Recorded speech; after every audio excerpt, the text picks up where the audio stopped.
Hey there, Scouting Stuff listeners. Instead of the usual banter in front of this episode, I wanted to actually put a little notice in your ear because I was contacted last night by Scouter Eric from the Northern Lights Medical Venturers, and he wanted to let me know that the MedVents are looking for up to 12 new youth members, either venturers or senior scouts. So those are scouts who are doing a fourth year in the scouting movement. Basically anybody who's, venturer aged 14 and up, even if they are still doing scouts. MedVents, as we've talked about before, is a dynamic and engaging program for youth who are interested in EMS and first aid. And the MedVent program is the only one of its kind in Alberta. The purpose of the program is to provide hands-on training and learning. Youth also gain invaluable leadership opportunities and experience as they volunteer to provide first aid support to various community and scouting events throughout the year. You can find more information on how to join the MedVents at nlmedvents.ca/join. I'll put a link in the show notes. And of course, you can always contact Scouter Eric, either via email, eric@nlmedvents.ca, or at 780-231-0209. Now that is an announcement very specific to Northern Lights Council, Northern Alberta, and into the territories. That's where the NL MedVents operate out of, but it may also be the case that MedVent groups or other vocational scouting groups are having recruitment drives in your area, wherever you're listening to this, if you're listening to this in Canada somewhere. So do look into that. Check out the MedVents. The NL MedVents are not the only MedVent group in Canada, and they are not the only vocational scouting unit in Canada. The way it works, just so we're clear, is that you don't join them directly. You don't register at scouts.ca with the Northern Light MedVents directly. You register with your home group, whatever that happens to be, and then you apply to join the MedVents. So you're a registered member under your home group, but then you're also doing medical venturers in addition to whatever your venturers or scout group are getting up to for themselves. If that's something that's interesting to you, by all means, do reach out to your nearest vocational scouting unit, get in touch, see if they are taking on new members. And if you're in Northern Lights Council, that would be the MedVents.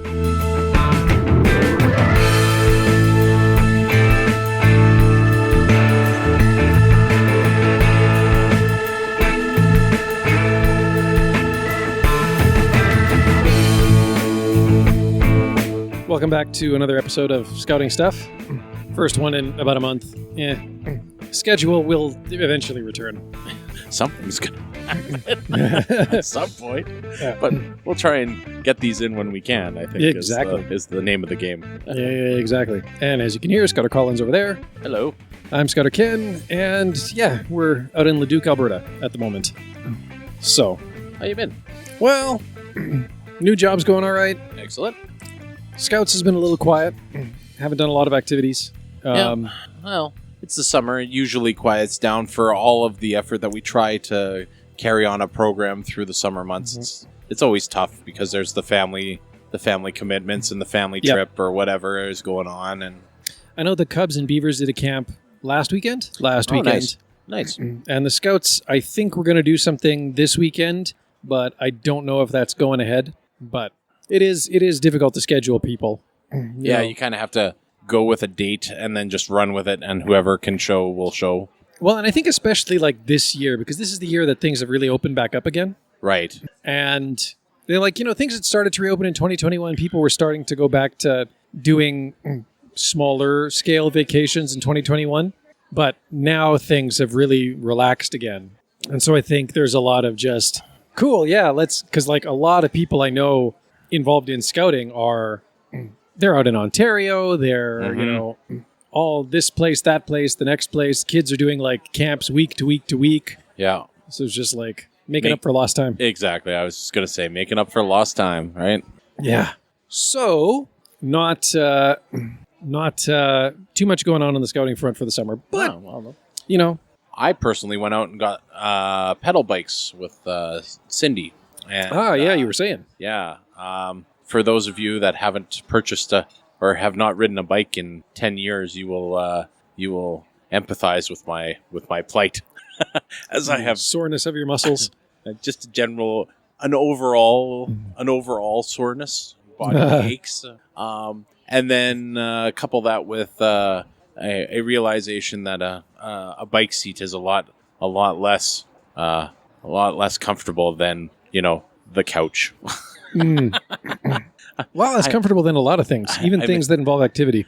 I'm sure I will get used to it, but at the moment I am not used to it. So it's a keen reminder that bike seats aren't entirely comfortable. They take some getting used to. Actually, I got to admit, the bike seat on my bicycle right now is probably about as old as I am. But that's by choice because it's this extra wide. It's got like it's an extra wide seat. Yeah. It's got like some good springs underneath it. So like, it's not just like this hard thing that I land on whenever I hit a bump. Yeah. It actually moves with me a bit. And it's got some nice, like it's got like a faux leather, almost like old, Ukrainian kitchen seat upholstery on it. Nice. With like some padding underneath. So Yeah, it's a nice soft seat. It moves with me when I ride. Yeah. It's in good shape for being 40 odd years old. Yeah. Oh. The bike is not 40 odd years old. The bike is much newer. Yeah. But the seat is quite old.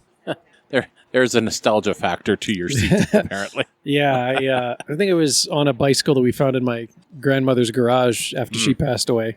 The bicycle itself is long gone, but we held onto the seat. Nice. So, comfy. I've done the banana seat thing plenty of times, though. Yes. Not a fan. No, not a fan. Well. What were your thoughts today? Haha. Good sir. Well, you know what? Actually, I do have one little story to share first. Oh, okay. Because I got the most fascinating email the other day. All right. So yeah, I got an email from a lady looking to enroll her son in Cubs, in our Cub Pack. And right at the end of the message, she kind of just threw in a little side comment. She's just like, "Well, yeah, I don't know if anybody involved with the group still knows him, but his uncle is a certain R. Benbow." Oh, has it happened? Some 30 odd years members of the group. Has it happened? Yeah. So then I just kind of, I was the one who, I get the emails off of the group website. Yeah. So I did let the group commissioner know, but I fired off a reply back and I was like, funny you should mention, I was in Cubs and Scouts and Venturers and Rovers with the good Mr. Benbow for quite some time. Mr. R. Benbow. Oh. Yes. Yeah. No, that's great. Yeah.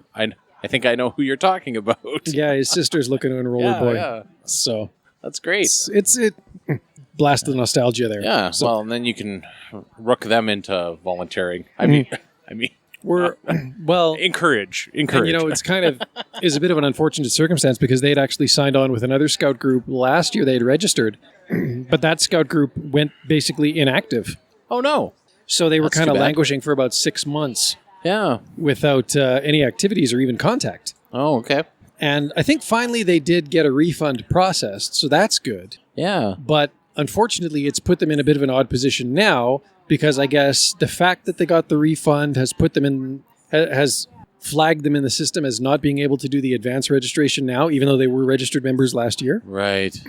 For half the year. Yeah. So they're trying to work through that right now. Yeah. And I mean, it's out of my hands. I hope Scouts Canada can sort it out. Because officially the Scout year starts at the follows the calendar, right? Starts January and ends December. But if they register now, they can if they register for 2023 now, they can take part starting from now.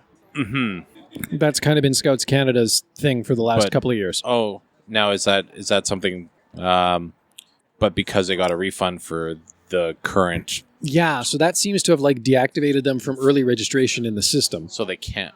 That makes me wonder. Because they're not technically a returning member, according to the computer. So they're working through it with the Help Center right now, and I hope it gets resolved quickly. Yeah, me too. But, I've been copied on the emails, but it's like, well... Yeah, there's not much you can do about it, unfortunately. That always sucks, right? Like, when you're like...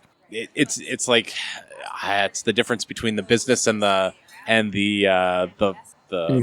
personality. Between admin and operations. Yeah.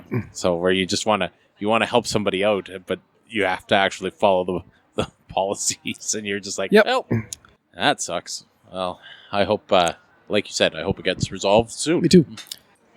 I'll let you know. I mean, it would only be fitting to have someone of the Benbow lineage come up through the 59th. Oh, yeah, of course. So, anyway.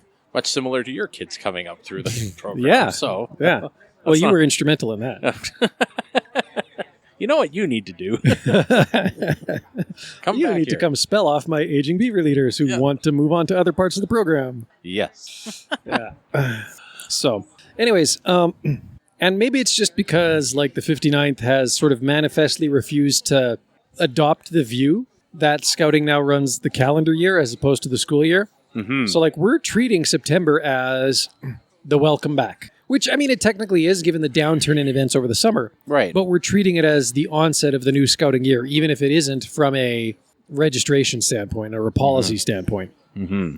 And so one thing we're going to be doing is having parent meetings. Yay! And I think we might have talked about this before back in antiquity, Mm-hmm. but There's a podcast there somewhere, I'm sure, an but episode. I thought it might be all right to revisit, and it doesn't necessarily need to be a long revisit, but just like revisit some of the, because like since we last talked about it, I'm pretty sure that we've evolved our strategy, at least within the group, as to how we go about that. And I think what we have now works. And so something to maybe just share with. Yeah, I'm sure if it'll help other people to get a sense of what we're like, what's going on in our group, and then if they can share similar stories, or maybe there's some different ways to handle this. Yeah. Mm-hmm. So, I mean, obviously, when you're coming back from a break in scouting or you're starting a new scouting year, it's a good idea to have that sit down with the parents. Now, previously, the way we've done it has been all at once. We've had like a dedicated parent night, and we've grabbed a space, usually a gymnasium, and we've invited all the parents to come. Invited everyone to come, And, I mean, that's been good, but if we got half the parents, we were lucky, right? Yeah. And it's, it's good to have that information session, Yeah. but especially in the last couple of years, we moved away from that model. And now this is more work for the group commissioner. But it started with Stephen Lamoureux, and Glenn has continued it. Instead of having the one big parent meeting, the group commissioner tries to get to the first or at latest the second meeting for each section individually in a year. Now, like I say, that's a lot of runaround for whoever is the group commissioner. Makes for a busy week or two. Yeah. But on the plus side, you get yourself in front of a lot more parents' eyeballs overall. Yeah. Because they all got to show up to drop their kids off anyways. So it's very easy to just catch them at the door and be just like, hey, could you hang for 20 minutes, half an hour? Yeah. We can chat. So that's kind of where the first suggestion is, I mean, if you have traditionally, historically had good uptake, 75% or more at like a scheduled all parents meeting, great, good on you, right? And if your group can sustain that, then cool.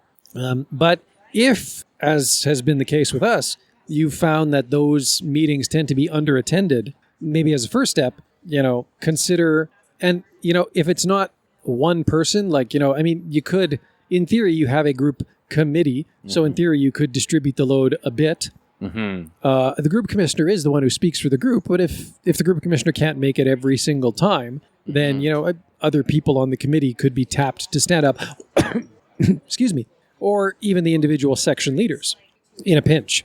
But again, if you haven't had great uptake for the parent meeting, the one big parent meeting, consider pushing it down to the actual section level. Yeah. Because people got to show up for that. Yeah. And the nice thing about that is, because one of the big challenges of the parent meeting is, what do you do with the kids, right? And in previous years, because, it's not necessarily the case that they're going to be able to leave the kids at home, right? Especially if it coincides with an activity. So like in previous years, we've been able to push that off to the venturers and rovers, and they can offer, like, if we're doing it in the school gymnasiums, they can run a wide game, or they can watch the kids on the playground, or whatever the case may be. Yep.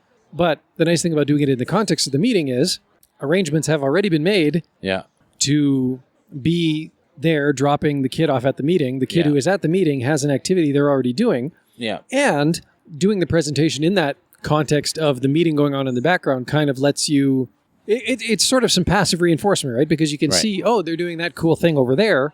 And here we are talking about the program and the cool things that they get to do literally happening right over there. So it kind of alleviates some of those concerns. It gives the kids who are there a thing to do. They're doing a thing anyways, and the parents are just hanging out for a little bit. I mean, if you want to sweeten the deal with some treats and coffee, by all means, go ahead. Yeah. I don't know if that's necessary these days, but I always find plying people with food to be a good motivator. it's a good social lubricant. Yeah. So that's been like that's been the big thing I think that's worked well for us, is just changing the context of it. Not the one big meeting, just a bunch of like smaller meetings, section by section by section, because you're catching them in the moment, and it seems to work out rather well. So regardless of the context, though, what do you talk about at a parent meeting? Parent stuff. Parents, yeah. So, I mean, again, traditionally we've given them, sort of an outline of the program and the group history, right? Yeah. It's What they're getting into by joining.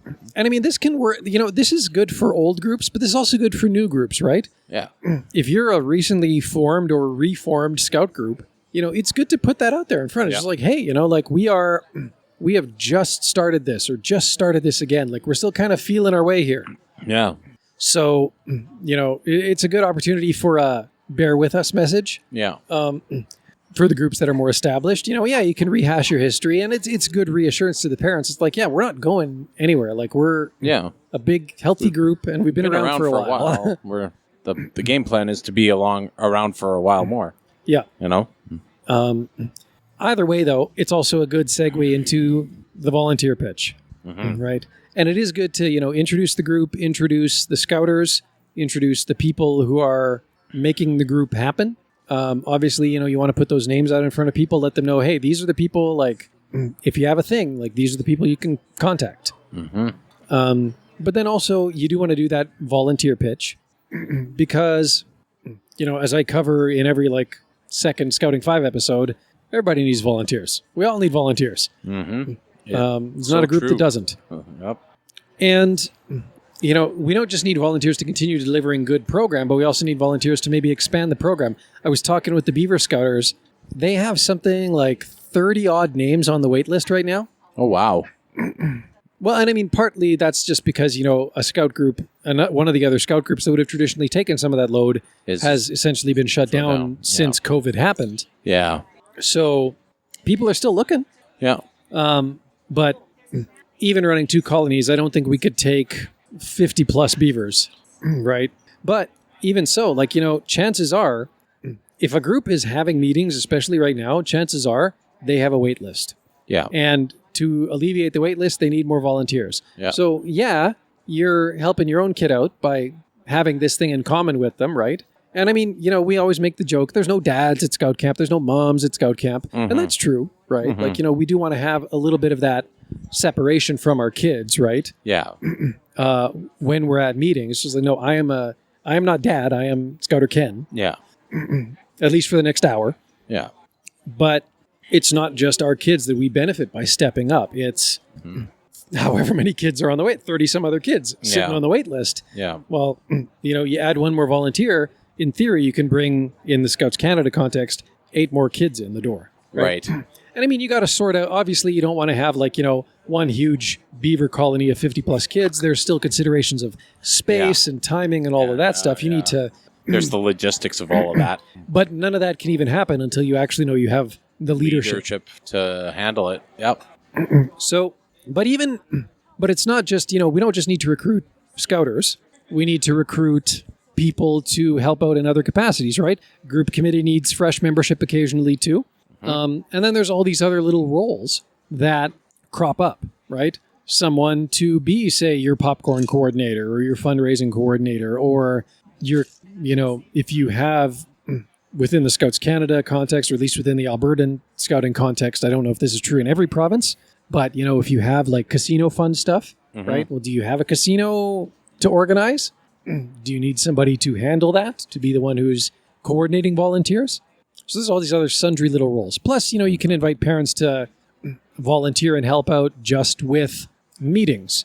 Granted, I think as we've definitely talked about before, there is that limit, right? There's that 3 meeting limit. Yes, there's only so much you can do. Yeah, parent volunteer can only volunteer so much before they're actually obliged to require. Go through the training. To register, yeah. But still, you make the pitch for volunteers. And it's also a good time to remind parents of fundraising. Yeah. And this is actually something we were really discussing at the last group committee meeting, was trying to encourage people to fundraise, because invariably it kind of falls into the trap of the same parents always showing up for every fundraiser, right? Yep. The ones who are bringing in the big popcorn orders are often also the ones showing up with truck and trailer at bottle drives. Yeah. Which is, it's great to have people who are that keen, but there's a whole bunch of other parents who aren't showing up at all, and it's not necessarily fair to just let them skate because you have these other people who are just like, yeah, I'll take that too. I'll do that too, right? Really do want to... And this is something that I know is controversial. I've seen it on the Scouts Canada discussion group on Facebook.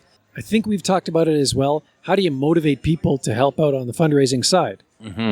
Do you collect a deposit and then they have to do a thing to get the deposit back? Yeah. You could. That's one way to do it. It's not been the favored way that we've done it, but there are a lot of groups that do it, right? Like when I sign my kids up for hockey or whatever, there's a fundraising stipend. Right? If I don't help out, then I just pay the stipend and I'm good. But actually taking the time to set and manage that expectation, like, hey, like this group does the things it does because we have, like we can only, the things we do, yes, a hike doesn't cost any money, but a camp does, right? Yep. And a camp might not cost a lot of money if we do it just somewhere like a provincial park, but if we want to do like a museum sleepover, that costs a significant bit more. If we have to bus people somewhere, that costs a significant bit more. And, the options here are everybody's always paying full price for everything their kid is doing, or the group can subsidize those costs to some degree. But if the group is going to subsidize those costs, the group needs funds. Yeah. And we get those funds through fundraising, know? Because I think there's sort of a misconception. I don't know if this is true in every scouting, like national scouting organization, but certainly within Scouts Canada, we don't see a lot of the registration fee. It's a steep registration fee, $230 per kid. But the group sees 5, maybe 10, I think 5% of that for each kid that registers. So it's only a small amount. I've been out of the loop so long, I have no idea. That's a recent thing, only in the last couple of years. Yeah. Even back when I was group commissioner, it wasn't much. Like, even of that registration fee, the lion's share was still gone to national as... Yep. Well, I think it used to all go to national. It's only been in the last couple of years that they've said, the groups will get 5% or 10% or whatever it is back. Okay. But it's fairly small per youth compared to what the overall fee is. Right. And, $23 a kid, that's not even one camp usually. No. So, if the group is going to do things and if the group is going to contribute towards the cost of things, the group needs some kind of funding to do that. And that's not going to come from community grants for the most part. Or if it is, it's going to be, there was a story from, I think, the U.S. side recently where, like a group did a fundraising thing and they raised like $14,000. And half of that was because the Lions Club showed up with a check, right? But even then, that was in the context of a larger community fundraising event. Right. So the group is either going to do nothing or is going to always charge full price for everything it does, or is going to have to fundraise. And if you want that third option, then, the parents should really be communicated to in as nice terms as possible. Like, hey, you need to help us out in this regard, right? And that can be both in terms of helping out running a fundraiser or even with fundraising ideas and opportunities, right? Yes. Because, we have, like in Scouts Canada, we have the main three are popcorn, coffee, and Scout seeds. And those are great. Yep. But there are other opportunities that come along, and those are brought to our attention by other people in the community, right? Individual groups can do bottle drives, and many do. Yeah. Some groups sell Christmas trees, but if there's going to be like a beef jerky fundraiser or whatever, right? Like that's going to be because a parent is going to come to the group and say, "Hey, this company is doing this promotional thing where it's a fundraiser, blah blah blah." Cool. If we can make that work, we'll make that work. But still need that initial communication to happen. So I guess it's the admin and business side of a parent meeting is, who the group committee is and, hey, we need to raise funds. And it all depends on who you are. Some people like to use Use the carrot as opposed to the stick method, but I suppose you could always go with the stick method. Seems less scouting. I know we've shied away. Like in the 59th, we Yeah. shied away from doing the whole deposit thing. Yeah. Other groups, not so much. And like like with the registration process, groups do have the ability to tack on an additional fee at point of registration. Yeah. The 59th doesn't do it. So like, when I registered my kids the other day, it was just $2.30 a head. Yeah. But a group the registrar for the group can go into My Scouts and say, hey, in addition to the $230 fee, we charge a $50 program fee, right? So $280 to register with that group, right? And maybe that help, and then what do you do with that, right? Are you using that $50 as the stick, right? Yeah. To basically be just like, okay, well, if you help us out, you get that $50 back, right? Provided our fundraising is above a certain amount or whatever the case may be. Yeah. Or some groups will also, instead of fundraising, like if you're doing the volunteering, you're helping out at a camp, that kind of thing, you get your check back.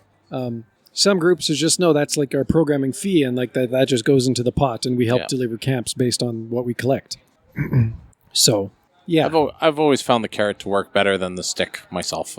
It does, but, it is still, like, there is that challenge of trying to motivate people who maybe for 2 or 3 years have kind of not bothered to be motivated. A good solid explanation on why you need funding or how to go about it is usually helps people to understand what as opposed to just throwing on a fee and being like, yeah, it's programming, but giving it an explanation and, the fact that if a group commissioner goes out the first meeting and like lays it out, it's generally, I suspect the response is a lot better than. I think so. And again, at the section level, right, you're catching a pretty good percentage of the parents. I would say so. I remember I remember doing parents' nights as the large. The big ones. I think I drove the bus on that one where it was like going and doing the larger parent night. But I also went to the individual meetings as well for the first couple of weeks, partly just to help new leaders ease into the roles and things like that to make sure everybody was okay.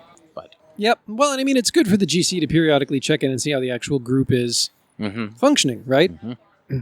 How are the meetings going? Are there problems? Are there successes? Yep.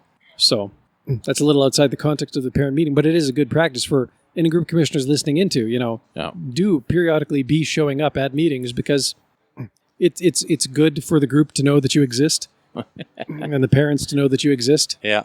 So other things. Usually, like, other things you can talk about at parent nights are the calendar. I know we've gotten really in the habit of, especially under Glenn, of really trying to, actually this was the last group committee meeting that we had a couple nights ago, of just trying to make sure that as many dates as possible were set in stone ahead of time, right? Yeah. So like we already know when our bottle drives are going to be. We already know when our mid-year, like the Christmas time break is going to start, things like that. Get those on the calendar and get them on the calendar early so that, well, then they're on everybody's calendar, right? People can be, oh yeah, there's a bottle drive in October and there's a bottle drive in April and we're good to go. Helps with planning. Yeah. So it's nice if you have some of those events already kind of spotlighted on the calendar. And I mean, if you need to move them down the road, you need to move them, and that's just what it is. But at least you've made the effort to set that initial plan in place. And people will be a little more tolerant of changes if they need to happen. But it's nice to just be able to have that calendar and be just like, yeah, here's sort of where the year is at from a, what we need parents to show up for kind of thing. Mm-hmm. And then the reason it's nice to have it a little more section specific is because then you can get into more tailored stuff, right? Yeah. You can discuss the specifics of the uniform. You can discuss the specifics of the badge program. Yeah. And actually, that does make sense. And that's one thing actually I would maybe like to encourage, because since we've moved to the personal achievement badges, we haven't really had as much uptake for those, right? Like before, earning badges was a huge part of Scouts. Right. Now, not so much. Yeah. And I get that, they wanted to sort of decouple that from the idea of progressing through the program. Yeah. But unfortunately, at least within our group, what that has meant is that they've sort of largely curbed any interest in earning badges. Yeah. because there's not a component of that for progression, whereas historically that has been tied to Exactly. or a portion of it has been tied Exactly. to progression. And so being able to revisit that maybe and be just like, here is the badge program that we have. And, yeah, the personal achievement ones are not necessary to earn to rank up and to progress in scouting. And even the outdoor adventure skills aren't necessary unless you actually want to go for the top section awards. Yeah. But still, being able to get some time in front of parents, it's just like, here's what the badge program looks like. We do encourage you to encourage your kids to explore it, right? Because especially at the younger levels, some parental guidance, let's say, is going to be needed to really generate that and foster that interest in the badges. Agreed. Like I say, uniform expectations. Explaining the investiture process is also not a bad idea. Yeah. Like what the typical how many meetings do you have to be at before we're considering you for investiture? Yeah. What is the investiture process? Yeah. Law, promise, motto. This is when they get their scarf. That kind of stuff. Yeah. That all makes sense. Yeah. I was thinking initially I was thinking the museum sleepover thing, right? And it's like, well, no, that's part of it, but no, the getting to the crux of more of the scouting program is a good idea. Big ticket events like those sorts of sleepovers, if you can schedule them far enough in advance, can go in that discussion of the calendar, right? Yep. And if they're not yet scheduled, then you can at least, say we're planning on this. Yeah, it's like, and you can make some sort of firm but not exact commitments, right? Like, we're going to do a camp per quarter. One's going to be late October, early November. One's going to be, sort of something in the winter, February-ish, right? And then we'll have one in sort of late spring or as we're getting towards summer, maybe do one over the summer holidays, right? You can make those sorts of commitments and you can sort of put them into the calendar as loose ranges. Or, if you do have something already booked, you can definitely, be like, and the first camp is going to be November 19th or whatever it is, right? Yeah. Yeah. Great if you can do it. So, but then, actually getting into that specifics of like programming, it's like, here's the uniform and setting expectations for uniform too, right? If the group wants to do that, right? I mean, if the group doesn't care, right? If as long as the kids show up, right? then the kids show up, then great, good. That's actually good to communicate too, right? Yeah. If you do want to foster some sort of discipline around the uniform, then putting that out there at the start is a good way to go about it, right? Or even knowing what knowing, again, coming back to that expectation things. It's always useful to set those on the front end, then try and rein them in or change them on after the horse is out of the barn, so to speak. And I mean, one of the early meetings for each section is going to be developing a section code of conduct. Right. But it is good to still, at that same meeting, while you're managing other expectations, to just, put some basics down in front of the parents as well. And be just like, so in terms of, behavior at meetings, these are the overarching expectations. And then the individual sections may define further, more specific things. But here are the basics, right? Even at the curling camp here, because it's kind of an age range of kids taking part in it. Some look like they're as young as 10 or 11. Some look, to be older teenagers. And, so off the top, expectations. No bullying. You get one warning if you're being confrontational with another curling camper. And if you continue to push that, then you're out. No warnings at all for drugs, alcohol, smoking. Yeah. Just if we catch you, you're out, right? Yeah. And you just put that out there in front of things, in front of people. Yeah. And because then it's a stated thing, right? And if they need to, if there's some particular part of the code of conduct, hopefully not things like smoking and drugs and alcohol, but if there's some part of the code of conduct that a parent is going to push back on, then they have the opportunity to do that at the end of the meeting. They can ask questions around that, and you can deal with that, right? But at least then it's, still it's communicated. And then if something does happen, it's a lot harder for them to say, oh, well, I didn't know. Yeah, right. And, exactly. And I mean, you hate to think of it in those terms, but there are times when behavior of particular youth in a section becomes a problem. Mm-hmm. And so having that foundation where you can basically say, hey, like this was communicated from the group. On this is the expectation, and we're falling beneath the expectations here. Yep. We either need to fix this or, we Yeah. need to talk about consequences here. Yeah. No one likes the difficult discussions. Yeah. So, Being able to put all that out in front of the parents. mhm. Anything else? I don't think so. Yeah. I don't have anything else. I'm just trying to think if there was anything else I really, really wanted to mention. But I guess ultimately the big takeaway here is that, if you can really kind of, I think you'd hopefully agree that, we've found the most success in scouting when there's been a real sense of community. Yes, agreed. And like I especially think of scouters just in recent years who've had personal tragedies of various sorts. Mm-hmm. And the rest of the group has just rallied around them and showed up for them. And that's been great, right? To see, Yeah. because not just while you're at a meeting, but then when something happens outside the meetings and something's happening now to the family of people who you're involved in scouting with, well, all of a sudden you're showing up for them then. And that's been good. It's been really awesome to see. So because scouting seems to succeed best in that community context, many hands make light work, right? Oh, yes. Many hands make light work in that community. The more people who are in and pitching in and getting to know others, the easier it all is. Yeah, you can have one person be your fundraising coordinator, and they are dealing with coffee and popcorn and seeds and casino and bottle drives and whatever else are sources of income for your group. But it's a lot better if there's a team there, right? Yep. It's a lot better if there's one person who's maybe answering questions about the stuff that you order online, the popcorn and coffee and whatever else. Mm-hmm. And there's another person who's answering questions about bottle drive, and another person who's answering questions about, especially a casino, because that's its whole own kettle of fish. It's Yeah. really quite a lot of There's a complexity lot to it. there. Yeah. What is that? Is your phone going to blow up? Oh, okay. No worries. I've just never heard that particular alert before. Am I going to get like a emergency alert on mine here, or was that just a ringtone? Okay. Apparently, my phone decided that it was going to send out an SOS.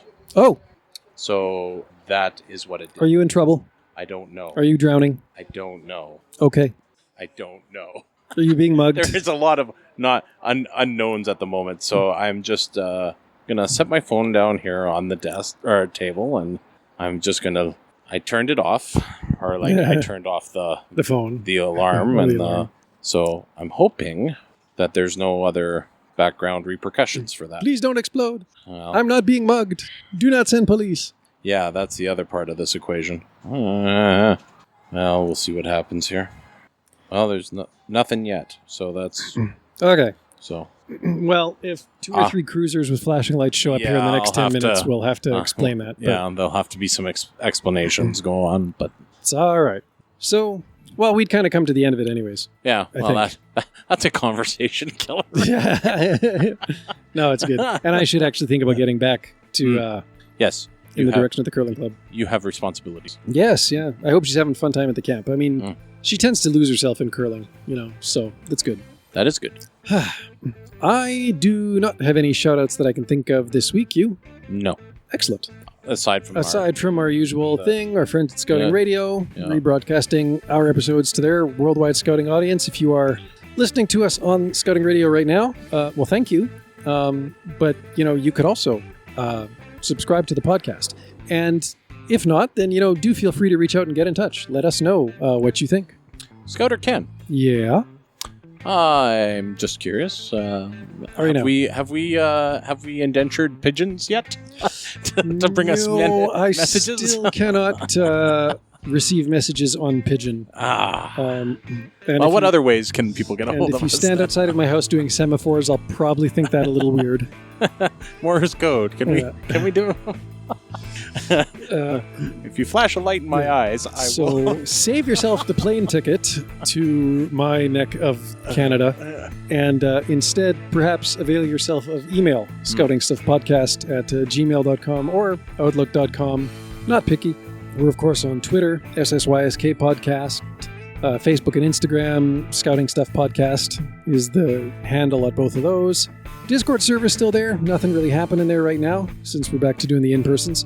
But it is still around. And check the show notes. I'm sure there's other stuff that I'm forgetting to mention. You can visit the Scouting Stuff Podcast website too, Yep. scoutingstuffpodcast.com. There's a contact form there as well. So, and yeah, beyond that, thank you out there for listening.